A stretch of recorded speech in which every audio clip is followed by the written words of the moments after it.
Today we have the pleasure of having Marc Goodman here with us. Marc Goodman has spent a career in law enforcement and technology. He has served as a street police officer, senior advisor to Interpol, and futurist in residence at the FBI. As the founder of the Future Crimes Institute and the chair for policy, law, and ethics at Silicon Valley's Singularity University, he continues to investigate the intriguing and often terrifying intersection of science and security, uncovering nascent threats, and combating the darker sides of technology. Let's give a warm welcome to Marc Goodman. Thanks, Matt. Thank you very much. Hi, Google. Hey. Hey, how you guys doing? Thanks so much for coming. I really appreciate it. We need to also be thinking about the Internet of Things, right? Because we're going to be attaching a lot more things to the Internet. So it's not just the Internet of Things, it's just more crap to be hacked. We're switching from IPv4 to IPv6. That will mean that our network will grow from about 4.5 billion simultaneous connections to 78 octillion, or 78 billion. To put it in perspective, today's internet is the size of a golf ball. Tomorrow's will be the size of the sun. That means that every pet, plate, prisoner, knife, fork, chair, every device will be going online with RFID and near-field communication because it'll basically be free. Our threat surface area is going to expand tremendously. And guess who's excited about this? General Petraeus of the CIA, right? We will spy on you through your dishwasher. And you guys heard about this Samsung brouhaha, or Samsung? Who hasn't heard of this? So right now, I have a smart television at home. But in order to change the channel, I have to push a button while I sit my fat ass in a Barca lounger and might burn a billionth of a calorie. So Samsung has solved this problem by allowing for voice interactive TVs. But in order to do that, they had to update their terms of service and say, everything you say to your television, we're sending out to third parties, we're processing it, we keep it, and the like, as in part of their terms of service.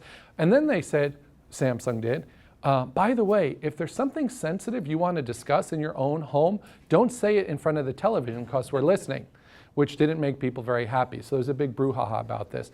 New York Times talked about hacking everything from, vents to soda machines. And do you guys remember that Target hack? Do you remember how they got in?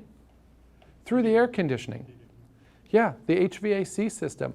The HVAC was connected to the general network, which was connected to financial management, which was connected to the cash register, which was connected to the point of sale terminals.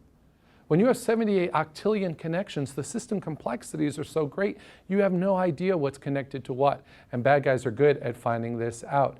Of course, refrigerators will be sending spam. This already happened. This is already happening, right? Oh, and by the way, this has happened too, I'm sorry to say. So a lot of apps now have Bitcoin mining malware in them. This is from the Department of Things Not to Connect to the Internet. In Florida, they thought they'd save money by connecting their prisons throughout the state online.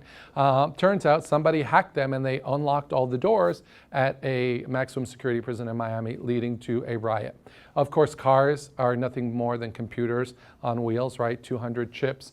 And people have hacked those. There was a guy in Austin, Texas that remotely disabled 100 cars. Everything from the airbag to the brakes to the steering can be hacked. And of course, we're putting computers, we're not just writing in computers, but we're computing computers inside ourselves. There are 60,000 pacemakers in the United States that have an IP address and connect to the network. 300,000 implantable medical devices a year. At hacker conferences like Black Hat and DEF CON, they're talking about how to hack them. Diabetic pumps. This is something called the Bluetooth cannon. From a distance of 300 feet, it can find people that have got diabetic pumps and take 45 days worth of insulin and release it in 5 minutes, resulting in a condition known as? Death. Very good. Mostly irreversible. Very hard to change. This is my friend Bertold Meyer. He was born without a left hand. He has one of the most advanced bionic arms and hands in the world. I said, Bertold, tell me, how do you control your arm, if you need to fix it? He's like, oh, I have an app on my iPhone that controls my hand. I said, cool, can I see your phone? He hands me his phone. I start pushing buttons. His hand starts doing this. His body is online. By the way, I didn't need to have the phone because it's Bluetooth. I could have just, used BlueSnarf or anything else to hack it. So again, our threat surface area is expanding, and it's not just today's technologies with ones and zeros, But there are other technologies. All the stuff we've been talking today has been hacking silicon. But there was another operating system, the original operating system, DNA.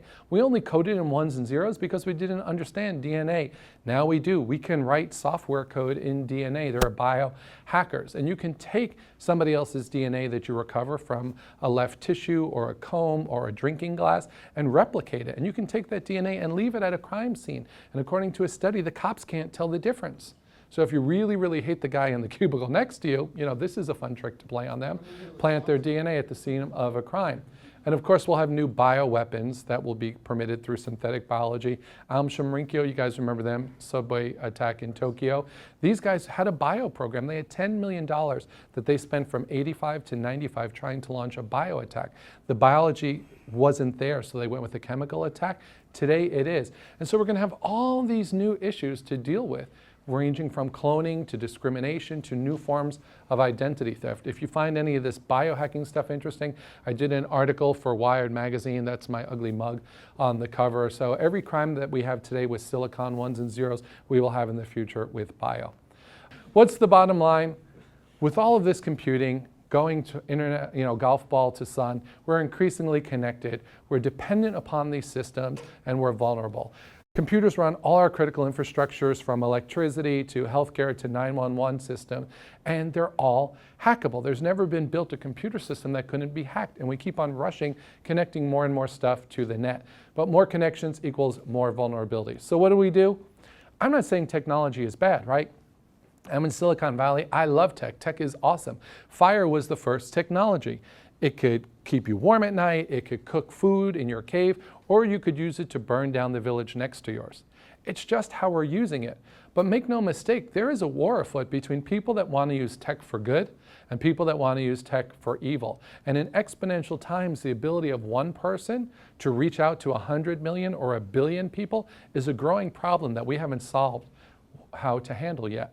When the entire world is becoming a computer, Mark Andreessen famously said software is eating the world, right? When maps become, GPS devices, when music becomes, Spotify and Netflix is movies, every physical object is becoming a computer, and all computers are run by code. So if you can control the code in a world where computers run the world, then you can control the world. And the biggest problem is unlike other crimes, most people have no idea that they're a victim, right? If you go out to your garage in the morning and look for your car and it's missing, you're like, holy cow, my car was stolen. But when bad guys break into your computer, you don't know. According to a study by the US Secret Service and Verizon, only 6% of hacks, of data breaches, are picked up by the system administrator. 94% of the time it's because customers complain, the FBI comes knocking at their door, or a competitor was also hacked. And this is a really scary statistic. This is the time to discovery. On average, it takes an American Fortune 500 company 211 days to know that they're penetrated, which means that the bad guys are living in your system for nearly 7 months, roaming around, putting in backdoors, leaving malware, watching and studying everything that you're doing.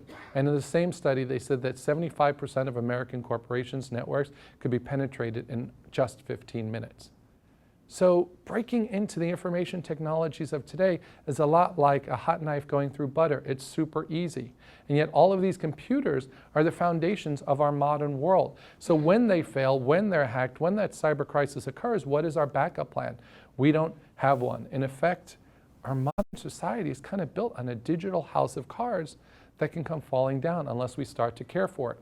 This is how we handle cyber threats today. We arrest people. The problem is that NYPD officer cannot make an address, right, in Moscow or in Canada. Internet broke policing. Policing only works city to city, country to country. International law is horrible for these types of investigations, and therefore we will never investigate or arrest our way out of the cyber threat problem. The two systems are completely mismatched, and yet this is the primary tool we use today. Right? The cops, we're in charge. We're going to handle this. We need to break that paradigm of policing. We need to get the public involved. The bad guys have been really good at crowdsourcing offense. We need to get crowdsourcing on defense on our own security. There are some great examples of that. This was highlighted at Google Ideas, Organized Crime and Corruption Project. These guys are crowdsourcing the investigation of dictators and their funds. And in Mexico, where over 50,000 narcotics-related homicides have occurred in the past 6 years, people are using tools like Google Maps to go out there and crowdsource where the dope dealers are at great personal risk to themselves. So open source tools like this, free tools like this can play a role in helping us to crowdsource our own security, but I think we're going to need to take it a step further. We have Reserve Marines, Reserve Army, Reserve Police officers. We have FEMA for national disasters. We have no National Cyber Security Reserve Corps, and we're definitely going to need one. And folks in this room are the exact type of people that I would recruit into it. Right, because we're going to need your help, because that big cyber emergency is going to occur and we have no plan for when it does. The other thing I would offer is that we talk about cyber attacks, we use the language of medicine. We talk about computer infections, we talk about viruses, we use the language of medicine to describe the problem, but we don't use the tools of medicine to solve the problem. What could epidemiology bring to the table, right? What would a World Health Organization for cyber look like? Public health models, epidemiological models, I think could go a long way in terms of helping to protect the internet. And by the way, what could we learn from biomimicry? Right? Nature for 4 billion years has been building immune systems, resilient systems. How could we learn from biology and nature to drive this forward? Another big challenge is human-centered design. Anybody ever use like a Norton Utilities product? When my mom uses like her software firewall, it says, warning, error, MSCX DL3, DLL, error at line code this. Do you wish to proceed? That is not helpful to my mom. It's not helpful to me, okay? Think about all the beautiful products we have in the world, a Leica camera, a Porsche 911, you know, whatever those beautiful things are like. Where's the Johnny Ive of security? The guy that's going to design the most beautiful human-centered design for security. We don't have that. And so because of poor engineering and a lack of design thinking, we're driving people to make poor security decisions. We need to fix that. And I also think that we need a Manhattan Project for cybersecurity. We need to get really, really, really intentional about this, and we are not at all. I think you guys know about the X Prize Foundation, just a couple of miles from here. I'm working with them to launch a $20 million Cyber X Prize for cybersecurity. Whether it's a 10-year-old kid in Chennai that's got the answer or an 80-year-old woman in Montreal, I don't care. We need to build more resilient and redundant systems to protect us. The good news is, just to put it all in perspective, we can fix this. Right? President Kennedy said in the 1960s, before this decade is out, we're going to put a man on the moon. We did that with way worse tech than we have available today. If we could solve that problem, surely we can solve this cyber security problem. And we need to, because technology is awesome. And it's going to bring billions of people out of poverty. It's going to radically extend life. It's going to reduce infant mortality. It's going to educate millions of people that never had access to education previously. But in order to achieve that better future, we're going to have to get really intentional about protecting against these exponential undersides, the downside of technology. And that's what I'm hoping to do with this book, and I hope that you guys will join me in that fight. Thank you so very much.